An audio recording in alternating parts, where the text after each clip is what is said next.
30শে আষাঢ় 16ই জুলাই রথযাত্রা মহোৎসব 2024 নবগ্রামের 5 গ্রামের প্রথম বড় রথ। কাল রথযাত্রা। নবগ্রামের 5 গ্রামের প্রথম বড় রথ 14 ফুট লোহার রথ। শোভাযাত্রা বেলা 1টায়। আগামীকাল বৃহস্পতিবার 30শে আষাঢ় 16ই জুলাই রথযাত্রা। আর এবার মুর্শিদাবাদের নবগ্রামের 5 গ্রামে প্রথমবার বড় করে আয়োজিত হচ্ছে রথযাত্রা মহোৎসব। এর আগে 5 গ্রামের শুধু ছোটদেরকে দিয়েই রথ টানা হতো, কিন্তু এবছরই প্রথম এত বড় আয়োজন। প্রায় 14 ফুট উঁচু লোহার পাত দিয়ে তৈরি হয়েছে রথটি। সেই রথের নির্মাণ প্রস্তুতির কাজ শেষ করে রথের কমিটিদের হাতে এই রথ তুলে দেওয়া হয় আজকেই।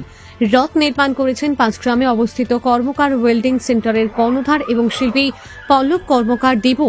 তিনি আগে এত বড় রথ বানাননি, এই প্রথম তিনি এত বড় রথ বানালেন বলে জানান তিনি। শিল্পী পল্লব কর্মকার দেবু বলেন, জগন্নাথ দেবের জন্য রথ বানাতে পেরে আমি খুব খুশি হয়েছি। তার সাথে সে বলে তাকে ভালোও লাগছে এই রথ বানিয়ে বলে জানাই সে। আগামীকাল সকাল থেকে রথযাত্রা, সেই উপলক্ষে বুধবার অর্থাৎ আজকেও টোটোতে করে মাইক প্রচার শুরু করা হয়েছে জোর কদমে। আগামীকাল বৃহস্পতিবার যেহেতু জগন্নাথ সুভদ্রা বলরামের রথযাত্রার দিন, সেহেতু নবগ্রামের 5 গ্রামের কিশোরপুরে সকাল থেকেই পূজার্চনা শুরু হবে। এরপর সেখানেই বৃক্ষরোপণের মধ্য দিয়ে বেলা 1টায় কিশোরপুরের মহাকাল মন্দির থেকে বর্ণাঢ্য শোভাযাত্রার মধ্য দিয়ে শুরু হবে অনুষ্ঠানের সূচনা, অর্থাৎ রথের দড়ি টানা শুরু হবে। বর্ণাঢ্য শোভাযাত্রাটির রুট তৈরি হয়েছে দক্ষিণ মোড়, হালদারপাড়া, সরকারপাড়া, ঘোষপাড়া, হাটপাড়া, স্বর্ণকারপাড়া হয়ে পলাশপুর, আর পলাশপুরে গিয়েই শেষ হবে এই যাত্রা। একইভাবে উল্টো রথের দিনে উল্টোভাবেই রুট হবে, অর্থাৎ পলাশপুর থেকে শুরু করে স্বর্ণকারপাড়া, হাটপাড়া, ঘোষপাড়া, সরকারপাড়া, হালদারপাড়া, দক্ষিণ মোড় হয়ে কিশোরপুরের মহাকাল মন্দিরে এসে শেষ হবে। 5 গ্রাম, হজবিবিডাঙ্গা, রসুলপুর এই 3 অঞ্চলের ভক্তদেরকে নিয়ে গঠিত হয়েছে রথযাত্রা মহোৎসব কমিটি। ওই দিনে প্রশাসনিক সহযোগিতায় ভক্তদের নিয়ে হবে এই শোভাযাত্রা। এই কমিটির সদস্যরা সবাইকে উপস্থিত থাকার অনুরোধ জানিয়েছে, কারণ এটা যেন একটা ঐতিহাসিক রথযাত্রা হয়।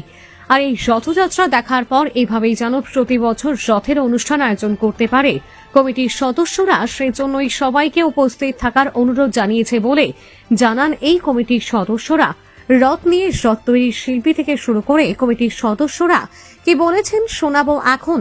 আমাদের কালকে কিশোরপুর মহাকাল মন্দির থেকে আমাদের রথযাত্রাটা শুরু হবে, কিন্তু আমাদের সকাল থেকেই রথযাত্রার পুজো চলবেই। তার সাথে আমাদের 1টার সময়, দুপুর 1টার সময় বৃক্ষরোপণের মাধ্যমে আমাদের রথযাত্রার সূচনা হবে এবং আমাদের 5 গ্রাম অঞ্চলের ভক্তবৃন্দ এবং প্রশাসনিক কর্মকর্তাদের সহযোগিতায় আমাদের রথযাত্রাটা একটা ঐতিহাসিক রূপ লাভ করুক। আমরা এটা প্রত্যেক ভক্তবন্ধুদের কাছে এটা আমাদের আবেদন, যাতে এটা আমাদের একটা ঐতিহাসিক আমাদের একটা, যাতে এই রথযাত্রাটা প্রতি বছর, এই বছরের নয় প্রতি বছর যাতে আমরা এই রথযাত্রাটা শুরু করতে পারি, তার জন্য প্রত্যেক ভক্তমণ্ডলীর কাছে আমার বিশেষ আবেদন। এলাকার বিভিন্ন বিশিষ্ট ব্যক্তিরা আমাদের সাথে থাকছেন, তার সাথে প্রশাসনিক কর্মকর্তারাও থাকছেন এবং এলাকাবাসী 5 গ্রাম, হজবিডাঙ্গা, রসুলপুর অঞ্চলের যেসব ভক্তবৃন্দ, প্রত্যেককেই আমাদের আবেদন, প্রত্যেক ভক্তবৃন্দ যাতে আমাদের এই রথযাত্রায় সামিল হয়, এই জন্য আমরা দৃষ্টি আকর্ষণ করছি।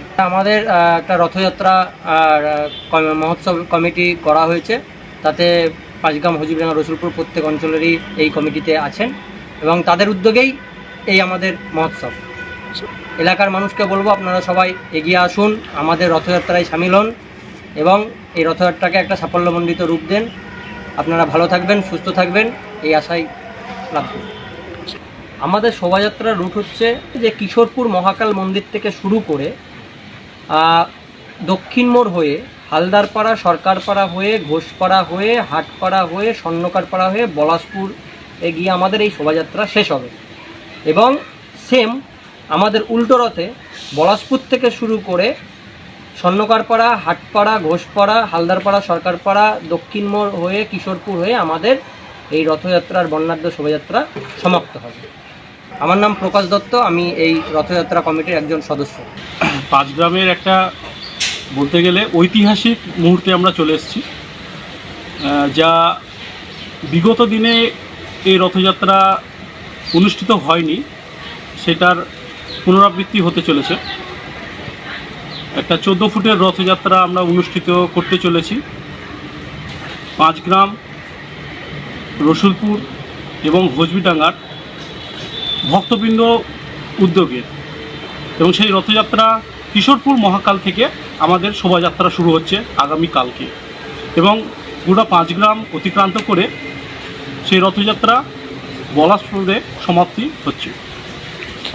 বিপরীত উল্টো রথে পলাশপুর থেকে শুরু করছি, পলাশপুর হয়ে হাটপাড়া হয়ে 5 গ্রাম হালদারপাড়া হয়ে একবারে কিশোরপুর মহাকাল মন্দিরে পৌঁছে যাব।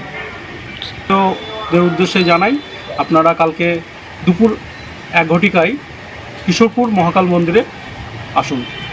এর শোভাযাত্রা থাকছেও অনেক হরিনামের দল, পাশাপাশি গ্রামের যেগুলো হরিনামের দল আছে আমরা সকলকে আমরা নিমন্ত্রণপত্র করেছি, এবং তাদের মধ্যে একটা উদ্দীপনা ভালোই আছে, সকলে উপস্থিত থাকবেন।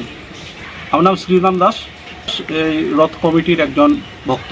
আগে তৈরি করিনি, এখনই এটা প্রথম করলাম 5 গ্রাম, আমাদের 5 গ্রামের মধ্যে। কিন্তু অবশ্যই রক্ষা করে ভালো লাগে, জগন্নাথ ধানের যেহেতু আমাদের একটা জিনিস, আমাদের 5 গ্রামের উৎসবটা হবে, এটা আনন্দের ব্যাপার একটা। এটা প্রথম করলাম, আমি আমার লাইফে প্রথম করেছি। অবশ্যই একটু দেখতে ভালো লাগছে, এখন মানুষ ভালো লাগার চেষ্টা করছি আমরা আরও। এরকম রথ আমাদের এটা হলো 5 গ্রাম, 5 গ্রামে এইরকম বড় রথ কেউ করোনি, এটাই প্রথম হলো। আমি বিশালই একটা খুশি হয়েছি, কেন একটা জগন্নাথ ধামে যেহেতু আমাদের প্রভুর, আমাদের জগন্নাথ ধামের একটা মন্দির, একটা যেহেতু একটা ছোট্ট বাড়ি তৈরি করলাম, রথটার হাইট আমাদের 14 ফুট হচ্ছে। ভালো লাগছে, কিন্তু আনন্দ লাগছে। কালকেই রথ আছে, কালকে শোভাযাত্রা আছে রথে, আশা করি সবকে ভালো লাগা উচিত। যেতে পারি, আমার রথ কমপ্লিট হয়ে যাচ্ছে, আমি যেতে পারি। আশা করি 14 ফুট হাইটে 14 ফুট হয়েছে, খরচও হয়েছে ভালোই, খারাপ খরচ হয়নি। তা এখন দেখা যাচ্ছে কত হচ্ছে, টোটাল একবারে সব নিয়ে বলা হবে। আমার নাম দেবু কর্মকার, আমার দোকানের নাম হচ্ছে কর্মকার ওয়েল্ডিং সেন্টার, আমার বাড়ি হচ্ছে 5 গ্রাম স্বর্ণকবার। আমার দোকান হচ্ছে 5 গ্রাম IDFC ব্যাংকের সামনে, পোস্ট অফিসের পাশে। বলাই প্রামাণিকের রিপোর্ট, KTN বাংলা টিভি।